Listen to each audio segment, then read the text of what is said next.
Hello and welcome back to my journey from normal to Norway.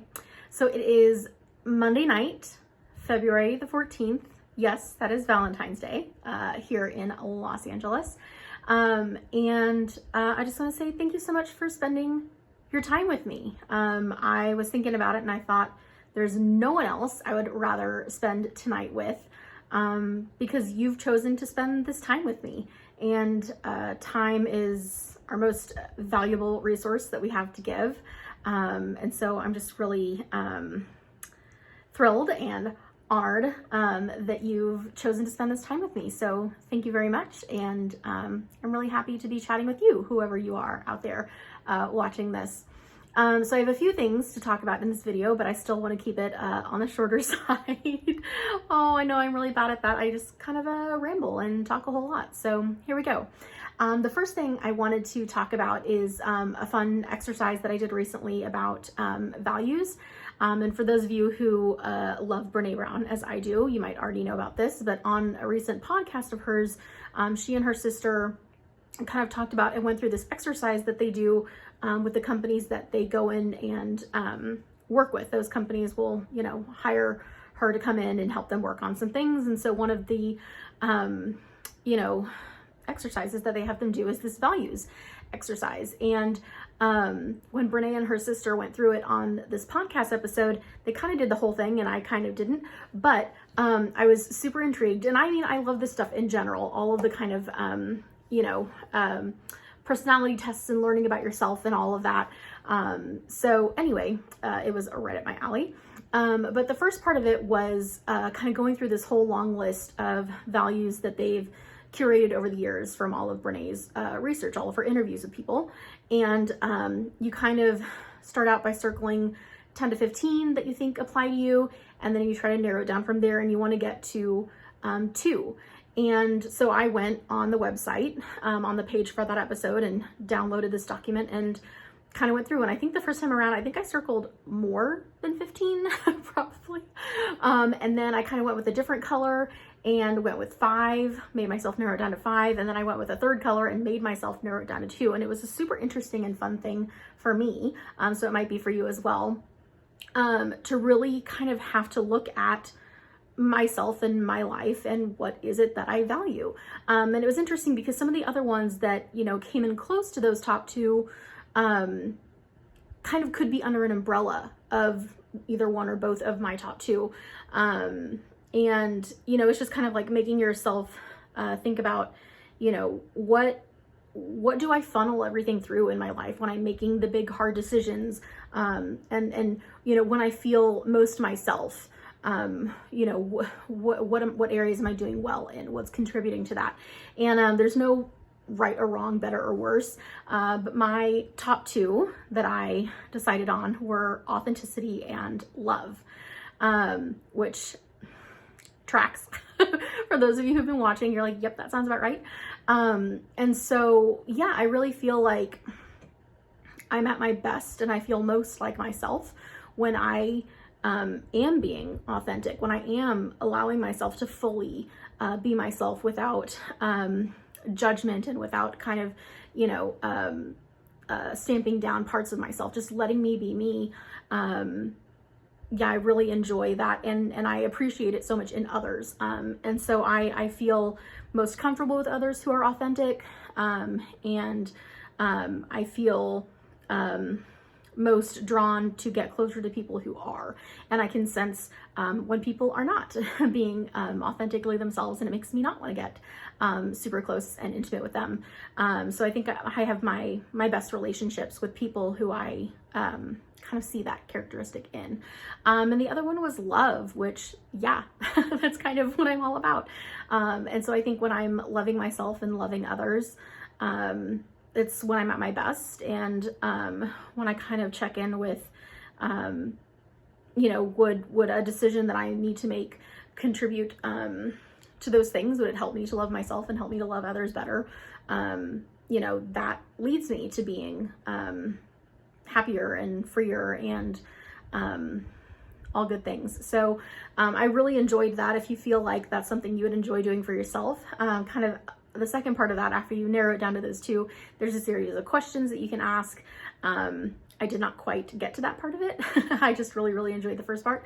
Yeah, so it's just kind of another piece of the puzzle that I can now know about myself, and kind of look through the lens of those two things when I'm kind of evaluating, you know, what do I want? How do I want my life to be? What area, you know, what direction do I want to go in? Do I feel like I'm really succeeding in going the directions I want to go? I feel like now that's just another, I guess, tool in my tool belt of, you know, is this, you know, living up to my main core values of authenticity and love. And then the next thing, which I promised I would kind of think about after the last video back in January, or I guess it was like New Year's Eve, it was right there at the beginning, was kind of intentions. And I really did think about it a lot over the last month. And I haven't really come up with, this year I didn't really do like structured specific things, but I really had kind of 3 key areas that stuck out to me really brightly. It was like, okay, these are the areas that I really want to focus on and work on this year. And so the first one is my relationship to sleep. I'm sure I've talked about it plenty already here, but my sleep is all over the place. When it's actually time to sleep, I sleep well. That's not the problem. It's that I don't sleep a consistent amount every night, and I don't sleep at consistent times every night. And so I'll stay up super, super late, you know, watching things or reading things. And then when it's the weekends, then I like sleep super late, and then the entire weekend's gone and I didn't get things accomplished. I didn't, you know, do any work towards my goals. I kind of just like miss out sometimes on one or both of those weekend days. And then on, you know, weekdays when I have to wake up for work, it's like, you know, getting out of bed at the last possible second and just kind of not being, I'm just not loving how I feel in the morning, you know, not being my best. Not that I'm not doing good work, but it just doesn't feel great, you know, when you know that you haven't slept enough. And so, yeah, those are things that I just really need to think about and kind of get to the bottom of, why, you know, why is that, you know, how I'm approaching sleep right now in my life. And, it'll be an extremely difficult, adjustment for me to make, but to make that adjustment, and to really prioritize that over other things.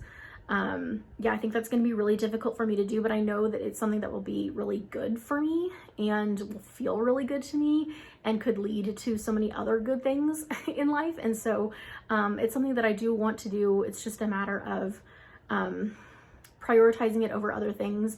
And I know that there must be reasons. And so it's really like identifying those reasons and then being able to like let go of them, or say the sleep thing is more important. I know that this other thing might be serving me in this way, or I think that it's serving me in this way, but I need to make this decision for myself to do this for myself instead. So sleep is kind of one key area of intention for this year.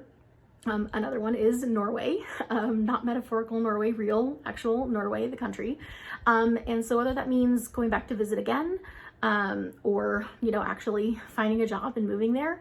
Yeah, just, again, something kind of figuring out Norway again, this year. And if it means even like making the plans this year that the travel will actually happen next year, whatever it is, it's not a concrete thing at this point, but like, I want that to be a thing in my life.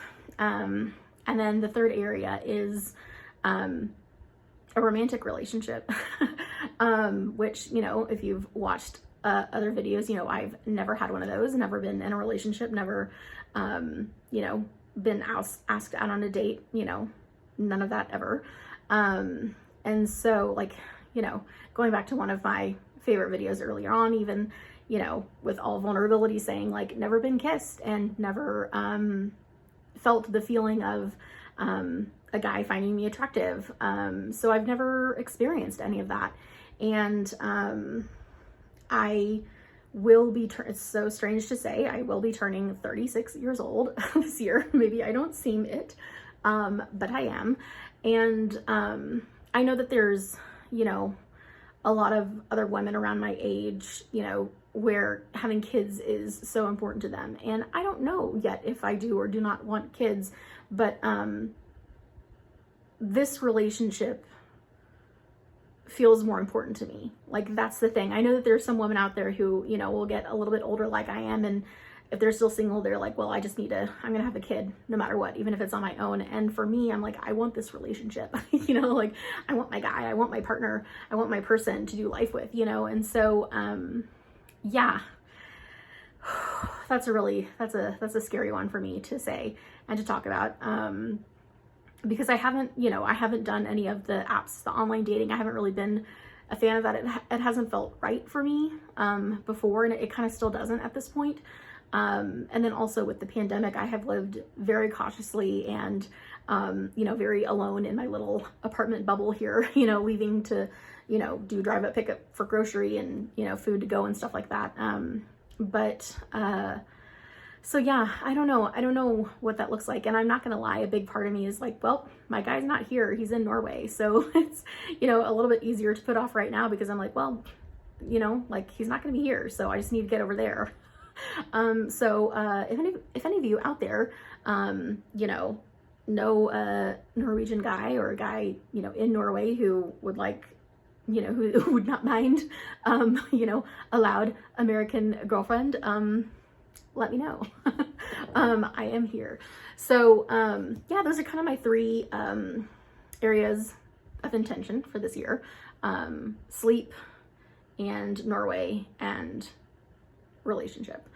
And then, yeah, kind of the last thing is just today. It's Valentine's Day, and I know that that's a cliche thing for a lot of people, a ridiculous thing for a lot of people. It can be a hard or a painful thing for a lot of people, and it can be a really exciting, joyful time for people. And so, again, I've always been single, but I've always loved Valentine's Day. For me, it's, again, I guess it lines up with one of my key values. It's just a day of love, and it's letting the people you love know that you love them, and just kind of celebrating that in all its forms. And so it doesn't have to be in a romantic relationship. And so I've always enjoyed it. I typically, you know, when I'm out in the world, I'm wearing a lot of like pink and red and everything. And so, yeah, I hope that whatever this day holds for you, whatever it means for you, that you're able to experience at least a moment of that, of celebrating that we get to do this thing, we get to feel this way, we get to love and be loved. And you might not feel loved like you want to feel right now. You might not love yourself like you want to right now. But yeah, wherever you're at right now, it's not forever. It's only temporary. If you're on the good side of experiencing love, awesome. I'm so happy for you. A little bit jealous, mostly happy for you. And if you're not, you know, you and I, we're in the same boat together, and we'll get there someday, in our own way, in our own time. Every human deserves to love and be loved. So it'll come to you, and it'll come to me. But thank you so much for being here for me tonight on this Valentine's Day. Thank you for showing up and checking in to see what I had to say, what I had to ramble about this time. Thank you for caring about me and the journey I'm on. Yeah, thanks for stopping by. Thank you for being a part of this. And if you want to be more a part of it, I would love that. If you want to, you know, comment, I will reply back. And, you know, I'd love to hear from you, where you're at, what you're going through. You know, what are your values? What are your areas of intention for this year? How are you doing with loving yourself and loving others, and allowing yourself to be loved by others, feeling loved by others? How's it going? Let me know. I will be back with you again. And as always, until then, ha det.